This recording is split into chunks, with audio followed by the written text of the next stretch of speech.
వసుధార అనుపమ కొడుకు దగ్గరికి వెళ్తుంది. అక్కడ అనుపమ కొడుకు వసుధారతో ఇలా అంటాడు.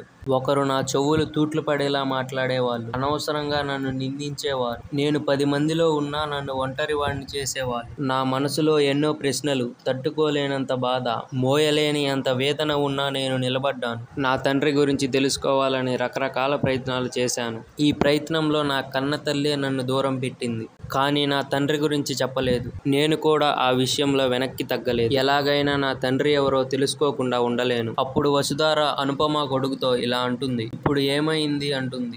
ఇంకా అనుపమ కొడుకు, వసుధార మేడం, మీరు నాకు దత్తత కార్యక్రమం జరిగే ముందు రోజు నాకు కాల్ చేసి నా తండ్రి ఎవరో తెలుసుకునే అవకాశం ఉంది అని చెప్పారు కదా.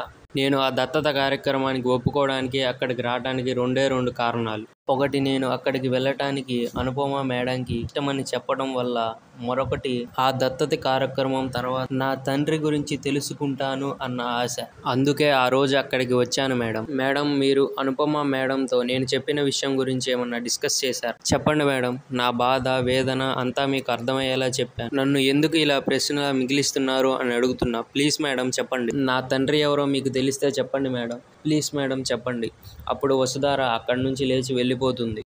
వసుధారకి తన తండ్రి ఎవరో తెలుసు. మహేంద్ర ఇతని తండ్రిని వసుధారకి ముందే తెలుసు. అనుపమ కొడుకు ఇంటికి వచ్చి మహేంద్రనే సహాయం అడుగుతాడు. నా తండ్రి ఎవరో తెలుసుకోగలరా? తెలుసుకొని నాకు చెప్పండి అని మాట అడుగుతాడు. అప్పుడు మహేంద్ర, నాకెలా తెలుస్తుంది?